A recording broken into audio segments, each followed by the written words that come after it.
Assalamu alaikum musulmanдар. Біздің кезекті жұмысымыз темір өткеншектер. Әдеттегідей темір өткеншектердің құрылу жүйесімен сіздерге таныстырғымыз келіп отыр.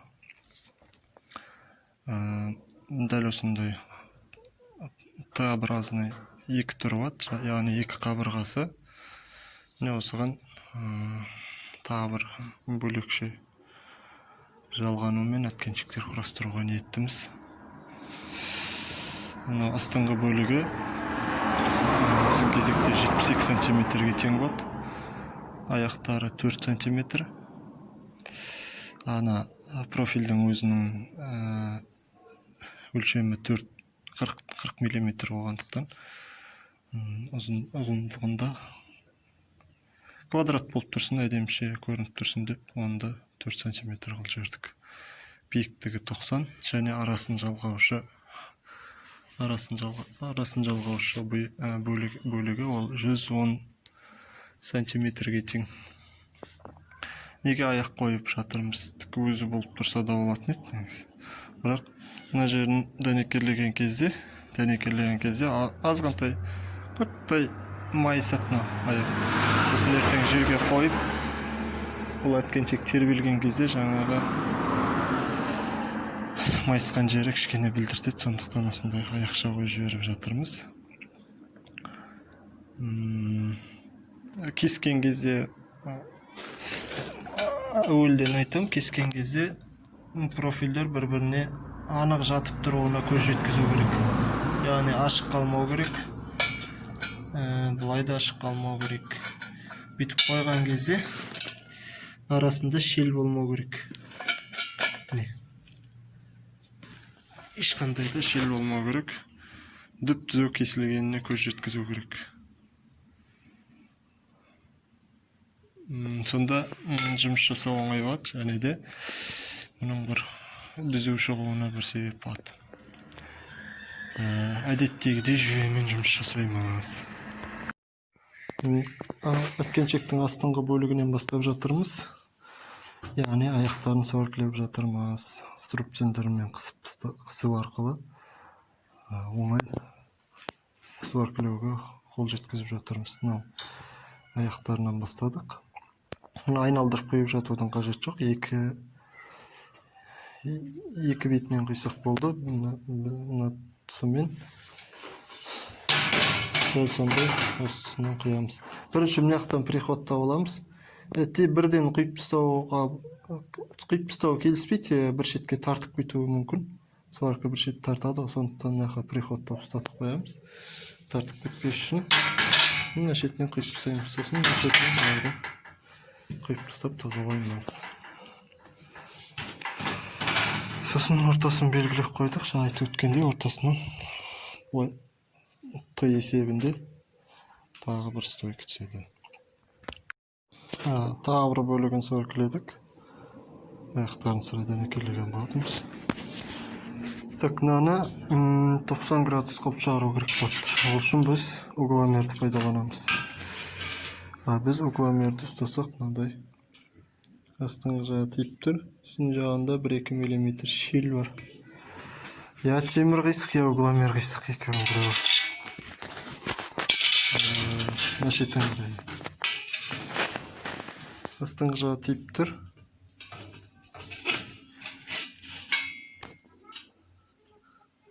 Мына шеті бірдей болып тұр. Жоқ.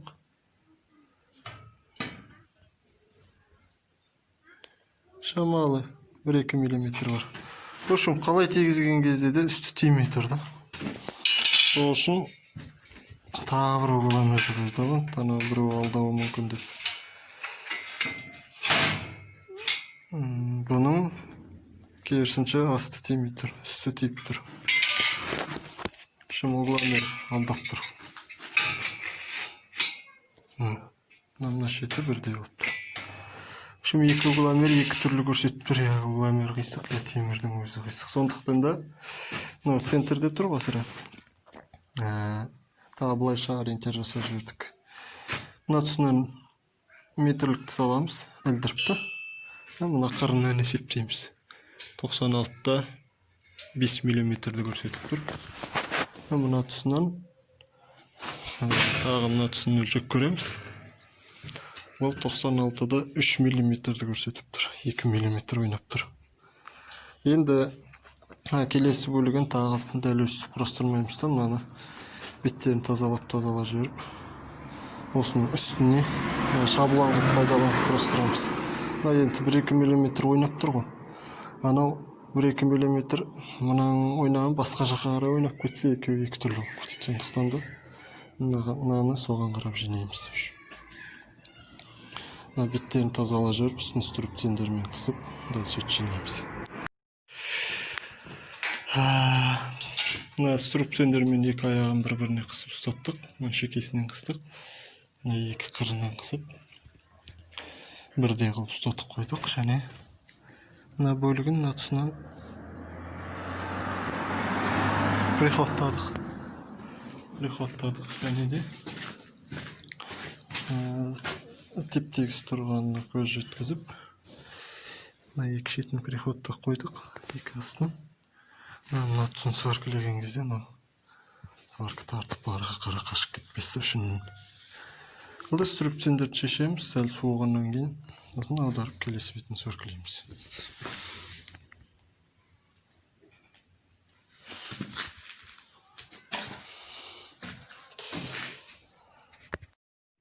Міне екі қырын дайындадық.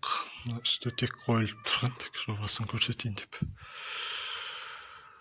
Енді қалған жұмыстарын жасаймыз. Так, ендігі жұмыс подшипниктің сыртын обойымдау керек. Яғни подшипниктің сыртына тұрба киілетіндей қылып ұйымдастыру керек. Әткеншектің қозғалту жүйесін істеп жатырмыз. Мынандай пластинканы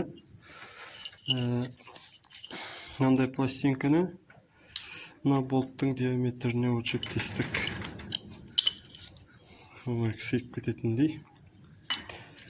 Және де мынау автокөліктің подшипнигі 1000 теңгеден 2 штук алдық. Соның жұмыстары мынандай. Ішкі обойым, сыртқы обойым, екі обойым бар ғой енді сірә. Ішкі обойымды мынау шайба қысып болады болт арқылы, және мынандай екі пластинка арқылы ішкі обойымды тартып қысып тастайды. Сонда сыртқы обойым бос айналады деген сөзді. Мынандай түрі бар. Ішінде подшипниктер бар екеуінің арасында. Енді осыны профильге былай сваркілейміз. Сосын астыңға подшипниктің өзіне профильді сваркілеп алып кетеміз. Мына пластинканы сваркамен тестік біз. Сверлильный станоктары жоқ, сондықтан да кішкене білетін жер бар. Мына байқасаңыз, ар жағында плянс кішкене биіктеу тұр. Қапталынан қарағанда. Енді сваркамен тескесін дәлдеп тесу. Бір тескенде дәлдеп шығару әркез бола өрмейді, бұлай кетіп қалады. Сондықтан да бірінші кесетін өзімізге керекті бұйымды тесіп алған қолай болады екен. Тесіп алып, сосын барып, со тесікке размерлерді подгонять етіп кесіп бірдей шығаруға болады. Мен әдейі кішкене 4-5 мм артық алдым, осындай бір кемшіліктер кетіп жатқан жағдайда кесіп жібере қоямын ғой деп. Бірақ мынау ондай болған жоқ, мынау оңтайлы кесілді. Ол бірдей болды. Енді подшипниктің өзіне профиль сваркілемейміз. Сыртына тұрба кигіземіз. Сол тұрбаға аржанда қозғалту жүйесін жалғастырып кетеміз. Негізгі тербелмелі бөлігінде бітірдік. Осынша сәбилер жататын орны. 40-қа 20 профиль, яғни 40 мм-ге 20 мм өлшемдегі профильді труба. Размерлі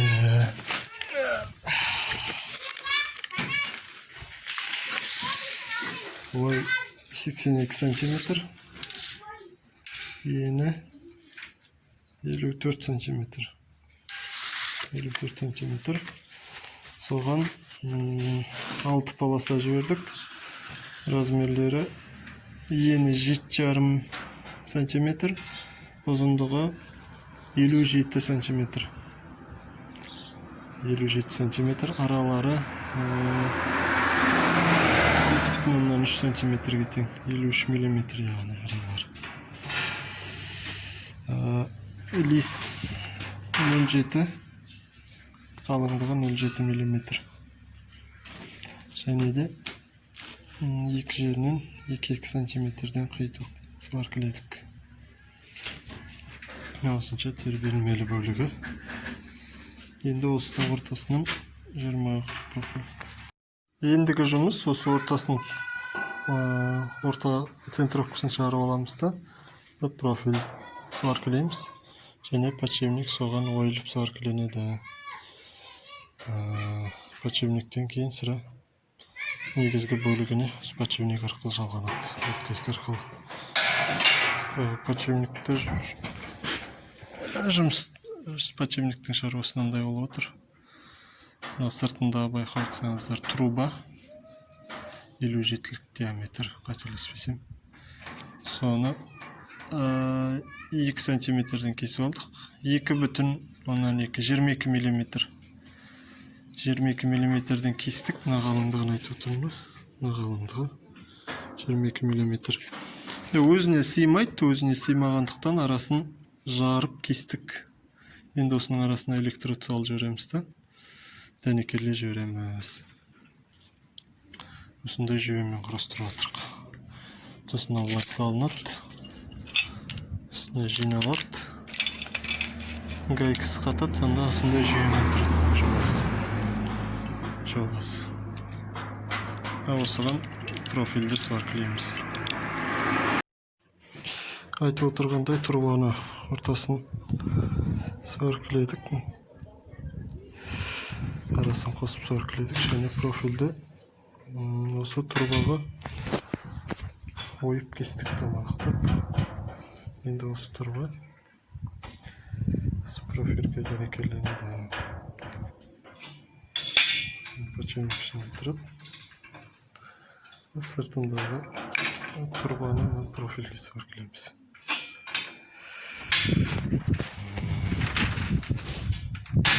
Ал енді білетін жеріне профильдің шетіне ұстап тұрып сызып аламыз. Сызатын нәрселермен, бормен. Сосын болгаркамен ойып кесіп тазалай жібереміз. Мынандай бұйым пайда болды. Турбаны профильдің өзіне дәнекерледік. Ішіне подшипник қысып кірді, әдемі. Притик. Енді размерімен өлшеп кесеміз. Бұның размері, өлшемі жалпы әткеншектің негізгі бөлігі жиналуымен шығады. Қазір мұна төбедегі бөлігі ғой, бұлай тұратын. Осыған ана подшипникті ұстап тұру үшін плянстарды дәнекерлейміз. Яғни осыларды мына размерін шығарып, орнына дәнекерлейміз. Негізгі бөлігін құрап жатырмыз. Арасын брон 1 метр 10 сантиметр болатын профильмен жалғадық. Центровка мынандай жағдаймен шықты.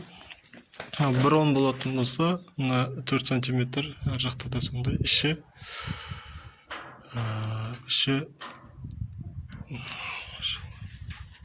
1-2 сантиметрді 8 сантиметр алып тастаймыз. 1 метр 2 сантиметр. Ішкі деңгейін 1 метр 2 сантиметр қылып профильдерді прихваттап ұстатып қоямыз уақытша. Сосын астыңғы диагоналін қараймыз. Мына бұрыштан, мына бұрышқа дейін. Мына бұрыштан, мына бұрыш. Жалпы табандарының диагоналін қараймыз. Сосын оңтайлы диагональ тұтқаннан кейін приходқа ұстатып қоямыз. Анау уақытша тұрған темірлер кейін алып тасталады. Астыңғы диагональ шыққаннан кейін мына қырдан, мына бұрыштан және мына бұрыштан ана бұрышқа қарай диагональ шығарамыз. Бұны былай диагональ кетіп тұрмас үшін. Негізі бұдан да көркемдеу жолдары бар. Кішкене асығыстау істелген. Жалпы түзу тұр, бірақ та жандай центровка шығарудың бұл көркем жолы емес деп ойлаймын. Сосын мына шетінен қараған кезде мына профильдер ар жақта профиль мен бергі профиль бір-біріне параллель тұруына көз жеткіземіз. Айтып отқандай бұл да осы центровка шығарудың бір әдемі жолы емес. Асықпай инструменттер болғанда бұдан да жақсылау қылып шығаруға болатын еді. Ендігі мәселе мына жерге жаңа айтып отқан подшипнигіміз ілінеді. Арасы 5 см болады подшипник пен настойканың арасы. Осы екі тұстан подшипник ілінеді. Сосын астыңғы бөлігі құрастырылады. Екі тербелмелі бөлігі мына тұста тұрады. Осылайша тұрады. Астын неге жеткізбей кестің деген шығарсыздар. Асты 13 см. Ана бөлігі сондай размерді алып тастадық. Ананың домалақ тұсы ең төменгі деңгейі осы тұста тұрады. Жерге 4-5 см тимей тұрады. Соған өлшеліп істеліп жатыр. Мына жерге циркленетін темірлер ғой. Бұл әртүрлі размерде де. Әрқайсысы әртүрлі размерде. Қазір қойып келіп жүргенде бұл бір жағы ұзын, бір жағы қысқа болғандықтан кішкене қисық тұруы мүмкін. Сондықтан да бәрін бірге крепить етіп, бекітіп, болгаркамен бір кесіп түзеулеп аламыз. Солай оңтайлы болады шығар. Өткеншектің шаруаларын жасап жатырмыз. Көріп тұрғаныңыздай бұл бөлігі де бітті. Жаңағы екі полосаны үстіне сваркіледік. Нәжемен.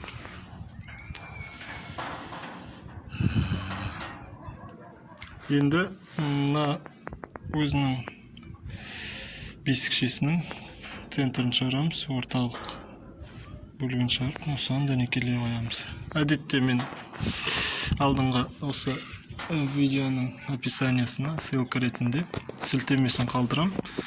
Әуелдегі істеген өткеншектерді. Оны мына шекесінен қалдыратын едім бүйтіп. Мына стойкке көбірек тақалып тұратын еді. Сосын бір жігіттер айтып бол деген ертең бала бүйтіп қолын ұстап отқан жағдайда сүйкенет сапасын болады, кішкене ашықтау қылған жақсы болады деп 5 см-дей аштық.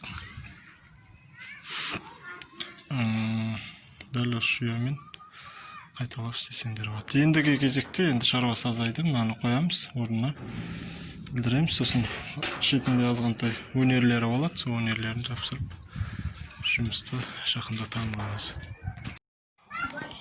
Өткеншектің дәнекерлеу толық жұмысы бітті жалпы. Енді тек бояу шашу жұмыстары қалды. Осындай тербелмелі өткеншектерді өз қолдарыңмен құрастырсаңдар болады.